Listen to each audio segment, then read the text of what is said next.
இவ்வாண்டிலே அனைத்துலக திருச்சபை மன்றமும் ரோமன் கத்தோலிக்க திருச்சபை அமைப்பின் ஒருமைப்பாட்டிற்கான நிறுவனமும் ஒன்றிணைந்து தை மாதம் 18ஆம் தேதி முதல் 25ஆம் தேதி வரை திருச்சபை ஒருமைப்பாட்டு வாரத்தை நினைவு கொண்டார்கள்.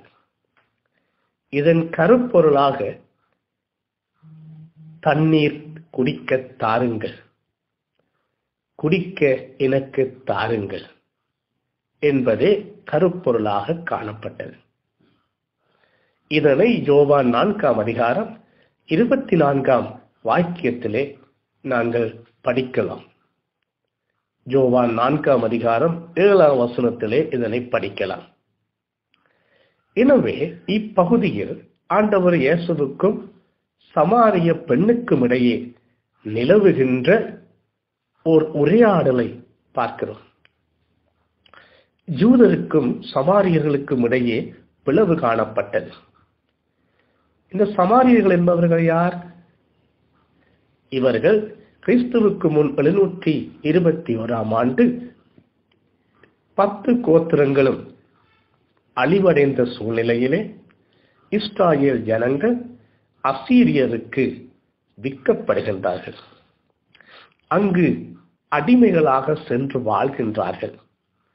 இஸ்ராயேலர்களுக்கும் அசீரியர்களுக்கும் பிறப்பவர்களே சமாரியர்கள் என அழைக்கப்படுகின்றார்கள். இதன் காரணமாக யூதர்களுக்கும் சமாரியர்களுக்கும் இடையே குழப்பங்களும் பிரிவினைகளும் இடம்பெற்றன. யூதர்கள் சமாரியர்களை தரக்குறைவாகவே எண்ணினர். இத்தகைய சூழ்நிலையில் இவர்கள் இருவருக்கும் இடையே உறவினை ஏற்படுத்துவதற்காக ஆண்டவர் இயேசு பல்வேறு மார்க்கங்களை கையாளுகின்றார்.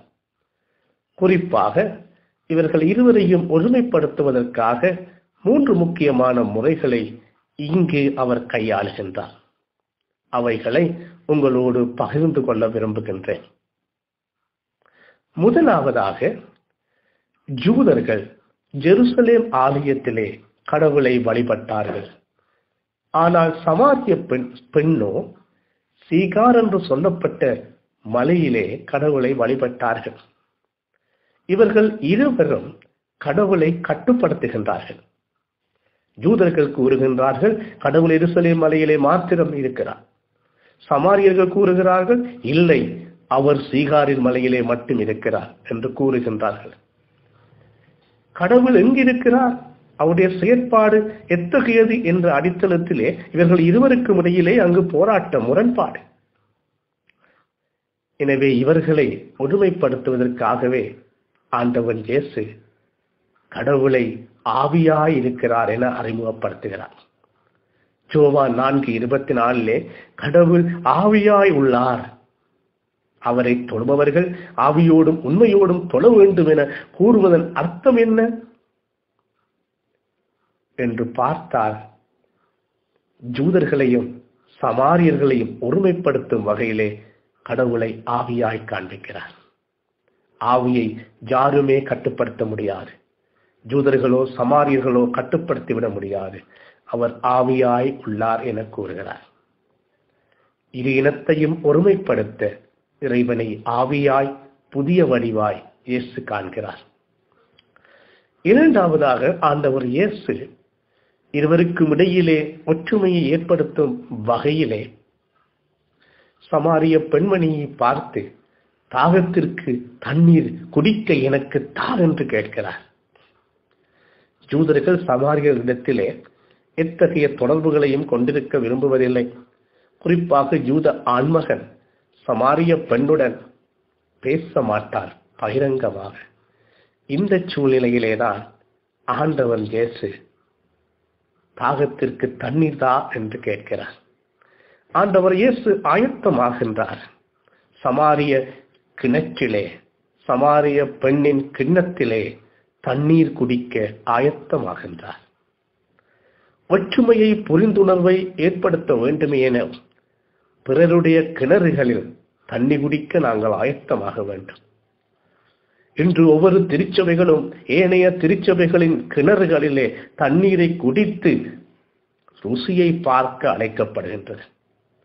மாறாக எங்கள் கிணறுகளிலே மாத்திரம் நல்ல தண்ணீர், ஜீவ தண்ணீர் உண்டு என்று கூறி ஏனைய கிணறுகளிலே உப்பு தண்ணீர் தான் இருக்கின்றது என்று திருச்சபை கூறிக்கொண்டு தமக்கிடையே பிளவுகளையும் பிரிவினைகளையும்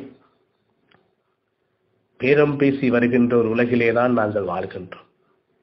அன்புள்ளங்களே, நாங்கள் வாழும் இந்த உலகிலே பிற திருச்சபைகளின் கிணறுகளிலே, பிற சமயங்களின் கிணறுகளிலே தண்ணீர் குடிக்க நாங்கள் ஆயத்தமா?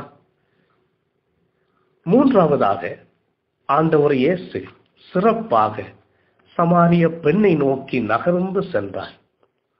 இங்கே மையத்திலே இருந்த மனிதன் விட்டத்தை நோக்கி நகர்கின்றார். விளிம்பில் வாழுகின்ற மக்களை நோக்கி நகர்கிறார். ஒற்றுமைக்கான யாத்திரையில் இதுவும் முக்கியமானதுதான். மையத்திலே வாழும் ஒருவர் விளிம்பை நோக்கி நகர்வது மேலானது. விளிம்பை நோக்கி அவர் நகர்ந்து செல்லும் போது மாத்திரமே அங்கே மையத்தில் தன்மையை விளிம்பு புரிந்து கொள்ளும். ஒற்றுமை தானாக ஏற்படும். அநேக வேளைகளிலே நாங்கள் ஒற்றுமை என்று எண்ணுவது விளிம்பு எங்களை நோக்கி வர வேண்டும் என்று எண்ணுகிறோம். அது நடைமுறை அல்ல. மையத்தில் இருப்பவர்கள் விளிம்பை நோக்கி செல்வதே மேலானது. இதனைத்தான் 2ஆம் வெட்டிக்கன் சங்கத்திலே திருத்தந்தையாக இருந்த திருத்தந்தை 23வது அருளப்பர் அவர்கள் சொல்லுகிறார். பிற சபைகளை புரிந்து கொள்வதற்காக தந்தையாம் கடவுள் மைந்தனை நோக்கி சென்றது போல நாங்களும் செல்ல வேண்டும் என்கிறார். எனவே அன்புள்ளங்களே, இவைகள் எது எங்களுக்கு காண்பிக்கின்றன? நாங்கள் மையத்தில் உள்ளவர்கள் விளிம்பை நோக்கி செல்வதே ஒற்றுமைக்கான வழி. எனவே ஒற்றுமையை, ஒப்புரவாகுதலை ஏற்படுத்த வேண்டுமையாகில் இறைவனை புதிய வடிவில் பார்க்க வேண்டும். பிறருடைய கிணறுகளில் தண்ணீரை குடிக்க ஆயத்தமாக வேண்டும்.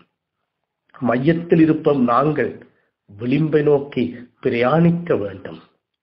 இவைகளை செய்வதனோடாகவே ஒற்றுமையை, ஒருமைப்பாட்டை உலகத்திலே விதைக்க முடியும். இவைகளை செய்ய நாங்கள் ஆயத்தமா?